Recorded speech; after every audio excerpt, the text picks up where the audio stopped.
Hello everyone. Odisha सरकार तरफ प्रति वर्ष अनेक वर्गर छात्र छात्री मानक स्कॉलरशिप प्रदान करा जाउछि। तो बहुत पिलांकर गोटे डाउट थिला कि मैम 2024-25 आमर कालिया स्कॉलरशिप केबे आसीबा हमको इन्फॉर्मेशन दियंतु। तो तुम मानक पई बहुत बड़ा गुड न्यूज कि तुम मानकर कालिया स्कॉलरशिप अर्थात कृषि विद्यानिधि योजना स्कॉलरशिप 2024-25 ऑनलाइन एप्लिकेशन ऑलरेडी आरंभ हो गलानी। तो तुम मानक पई एटा हूँ बहुत बड़ अपडेट। तो देख पिला माने तुम्हें मैंने जदि किसी टेक्निकल बा प्रोफेशनल कोर्स करछ ताहले तुम्हें ए कालिया स्कॉलरशिप बा कृषि विद्यानिधि स्कॉलरशिप पाइबा पई योग्य। एवं आ गोटे एलिजिबिलिटी क्राइटेरिया अछि कि तुमर बापा माँ बा पेरेंट्स आपणकर कालिया योजना बा सीएम किसान अधीन रे पंजीकृत होइतिबा दरकार, ताहले आपण माने ए कालिया स्कॉलरशिप रे अर्थराशि पाई परिबे। बुझी पारिले? तो बहुत पिलांकर गोटे डाउट था कि मैम आमर जो कालिया योजना बा सीएम किसान अधीन आम पेरेंट्स पंजीकरण होइछंती कि नहीं आम केमिति जानबू बा अप्लाई करने गोटे बेनिफिशियरी आईडी दरकार पेरेंट्स कर सेटा आम केमिति पाइबू आमको जणे दियंतु। तो आज ये वीडियो रे मु आपनको जणैदेबी आपण माने आपणक बापा माँ बेनिफिशियरी आईडी केमिति पाइबे। तो ताहा आगुरु मु आपनको कहि दउछि आपणकर जो पिला माने पछुले कृषि विद्यानिधि योजना पई को कास्ट पिला माने योग्य। तो देखि परथुवे तुमे जो कास्ट हुआ तुम अप्लाई कर ना, तुम जेनराल हुआ कि एसटी हुआ कि एससी हुआ कि ओबीसी हुआ कि एससीबीसी हुआ बा ईबीसी हुआ, तुम जो कास्ट हुआ तुम ए स्कॉलरशिप अप्लाई कर परिबो। एटा हूँ तुम मानक पई बहुत बड़ गुड न्यूज। एटा को सब कास्ट पिला अप्लाई करि परिबे, जानि पारलो। तो देखि परथुबा देख तुम ऑनलाइन एप्लिकेशन ऑलरेडी स्टार्ट हो गलानी तुम 10 तारिख रु नवेम्बर 10 रु तापर क्लोजिंग तुम लास्ट डेट रही आपणकर ए कृषि विद्यानिधि योजनार डिसेम्बर 25 तारिख। तो डिसेम्बर 25 तारिख लास्ट डेट। ए लास्ट डेट भितर ही तुम्हें मैंने कृषि विद्यानिधि योजना अप्लाई करदेव, यार सुवर्ण सुजोग उठाओ। देन आपंकर रही last date of forwarding online application by institution रही जनवरी 10 तारिख। Then last date for online validation of application by CDAO concern रही जनवरी 25 तारिख। बुझिपारे? तो आपण को मुझे देखदेवी कि आपण मैंने निज पेरेंट्स कर बेनिफिशियरी आईडी कालियार केमिति पाइबे। ता आगु चैनल जो मैंने नुआ अच्छा चैनल को सब्सक्राइब कर दिखाँ, वीडियो को समस्त लास्ट जाए देखूँ जहाँफल तुम मानक किसी भी डाउट रही। तो पिला माने तुम्हें मैंने प्रथमे जे कौन क्रोम ब्राउजर सीएम किसान सर्च कर सीएम किसान सर्च करापर तुम्हें टी तौक को स्क्रोल डाउन कर तौक को स्क्रोल डाउन पर तुम ये गवर्नमेंट ऑफ ओडिशा आसो ये टाइप आसो CMK portal.odisha.gov.in या पर क्लिक करेंगे। जो ओडिया जो सीएम किसान अच्छी या पर क्लिक कर मु click करुँची।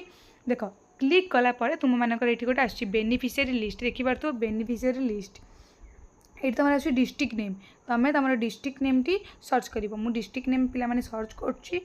Suppose Jajpur district search कली बुझल। Then block and town name तुम्हें तुम ब्लॉक और टाउन नेम दब। मु ब्लॉक टी सर्च कर पिला माने सपोज मु ब्लॉक सर्च कली रसुलपुर बुझिले। नेक्स्ट ग्राम पंचायत बा आपणकर ULB नेम मु गोटे सर्च करुँची पिला माने देखंतु मुझे सर्च कली आपणकर बारबाटी उपर क्लिक कली मु बारबाटी उपर क्लिक कलापर आपण मैंने आपण डिस्ट्रिक्ट नेम देवे तापर आपण मैंने आपण ब्लॉक नेम देवे तापर ग्राम पंचायत नेम बा विलेज नेम ये देवे देलापर आप भ्यू उपर क्लिक करेंगे। मु भ्यू उपर क्लिक करुँची।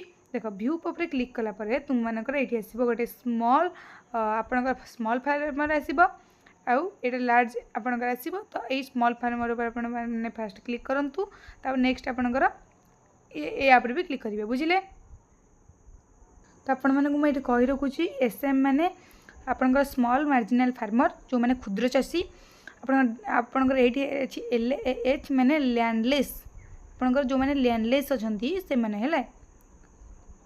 तो आपण मैंने ये जानतु आपण मानकर जो माने क्षुद्र चाषी यहाँ उपर क्लिक करेंगे। जो मानकर पेरेंट्स माने आपणकर भूमिहीन मैंने सेकेंड उपर क्लिक करेंगे। मु फास्ट वीडियो पर क्लिक करुँची।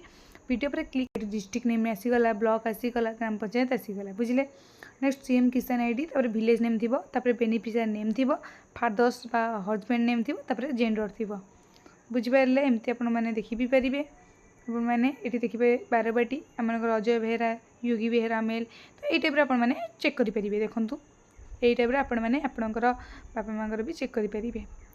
ଆପଣଙ୍କର ଆପଣମାନେ ବୁଝିପାରିଲେ ପ୍ରଥମେ କ'ଣ ସର୍ଚ୍ଚ କରିବେ ପ୍ରଥମେ ଆପଣମାନଙ୍କର ଡିଷ୍ଟ୍ରିକ୍ଟ ସର୍ଚ୍ଚ କରିବେ କ'ଣ ସର୍ଚ୍ଚ କରିବେ प्रथम आपंकर डिस्ट्रिक्ट सर्च करेंगे देन आप ब्लॉक सर्च करेंगे देन आप ग्राम पंचायत सर्च करेंगे एतिक सर्च करापर आपर पीडीएफ टी ओपन हो पीडीएफ टी ओपन होगापर आपने इजिली देखिपारे बुझे देखूँ जानले नेक्स्ट मुझे क्लिक कर सपोज LAH माने लैंडलेस ऊपर क्लिक कर पीडीएफ टी डाउनलोड हो देखो पीडीएफ टी डाउनलोड होगा कौन लिखला लैंडलेस एग्रीकल्चर हाउस होल्ड आसीगला डिस्ट्रिक्ट नेम आसला ब्लॉक आइला ग्राम पंचायत आइला देन आप बारबाटी अब्दुल जो खलाल SK मर्दिन आप जेंडर आसीगला ये टाइप आप सर्च कर देखु बहुत सुविधा यहाँ आपण मैंने निजे भी आपर चेक करेंगे गूगल क्रोम रे देखु देखिपारे नेक्स्ट देखु आपंकर एमती आपंकर बापा माँ बेनिफिशियरी आईडी पाइपर एत इजिली तरीका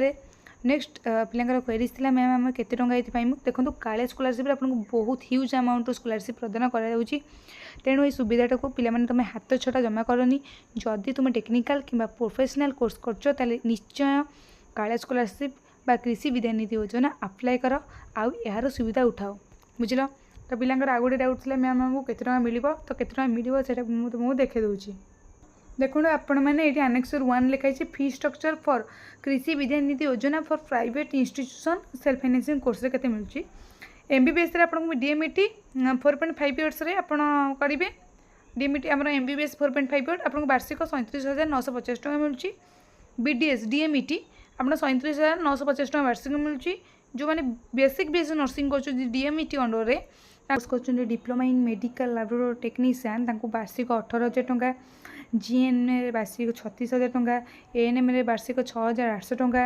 OPTH आपंकर वार्षिक 18,000 टका डी फार्मेसी आपंकर वार्षिक 18,000 टका देन आपंकर रहा MS बा MD आपको वार्षिक 58,000 टका नेक्स्ट आपंकर MSc फार्मेसी वार्षिक 54,000 टका BA MS वार्षिक 9,500 टका नेक्स्ट BA आर्किटेक्ट आपंकर वार्षिक 60,000 टका एमटेक इंजीनियरिंग रे वार्षिक 66,000 टका मिलूँ जानीपारे तो आप देखो आपंकर रहा BBA रे वार्षिक 30,000 टका मिलूवा बेले BCA रे वार्षिक 30,000 टका मिलूँ जानिले नेक्स्ट देखो नेक्स्ट आपंकर रहा MBA रे आपंकर वार्षिक 65,000 टका मिलूँ MCA रे वार्षिक 40,000 टका मिलूँ डिप्लोमा पॉलिटेक्निक रे आपंकर वार्षिक 26,000 टका मिलूँ देन ITI व ITC रे आपंकर वार्षिक 5,000 टका मिलूँ नेक्स्ट तलू स्क्रोल डाउन करवा तलू स्क्रोल डाउन कलापर आप देखिपे आपंकर बीटेक रे आपंकर 60,000 टका मिलूँ बुझिले नेक्स्ट आपंकर BSc एग्रीकल्चर आपंकर देखो कौन लिखाई BSc एग्रीकल्चर आपंकर वार्षिक 60,575 टका मिलूँ बुझिले नेक्स्ट BSc हॉर्टिकल्चर वार्षिक 60,575 टका मिलूँ BSc फॉरेस्ट्री आपको वार्षिक 60,000 टका मिलूँ तो बहुत भल आपको मिलूँ देन एग्रीकल्चर पॉलिटेक्निक रे आपंकर 11,670 टका मिलूँ नेक्स्ट आपंकर रहा कौन ना BPT रे आपंकर DMET 4 वर्ष से आपको वार्षिक 33,000 टका मिल 4 वर्ष को 4 गुणन 33 जी है आपको से मिले BMLT BMIT BOTT BAT BMET BOC आपंकर DMET अंडर 3 वर्ष ना 3 ईयर को जाऊँगी 3 ईयर को आपको वार्षिक आपको 25,000 टका ये मिल बुझिले ना DPT DRTT COS CCLT रे आप DMET अंडर जाऊँगी 2 वर्षर कोर्स 2 वर्षिया कोर्स रे आपको वार्षिक 18,000 टका मिल से हिसाब से आपने कैलकुलेट करेंगे आपको केते टका मिल बुझिपारे नेक्स्ट आपंकर COTT CDT CNT CRT and PHTT DMET 1 year हेड कोर्स आपको 10,500 टका ही मिल बुझे the scholarship amount shall be distribute as per actual fees by the institute limiting to the amount as shown in column 4 against the respective course तो course आप course अनुसार आपको पैसाटी मिल बुझीपारे ये अनेक गुड़े कोर्स रही आपने जो कोर्स करेंगे आपने देखिपारे आपको से कोर्स आपको केते टंका आपको मिल बुझीपारे बहुत भल आपंकर स्कॉलरशिप योजना तो आपने अप्लाई करूँ थैंक यू।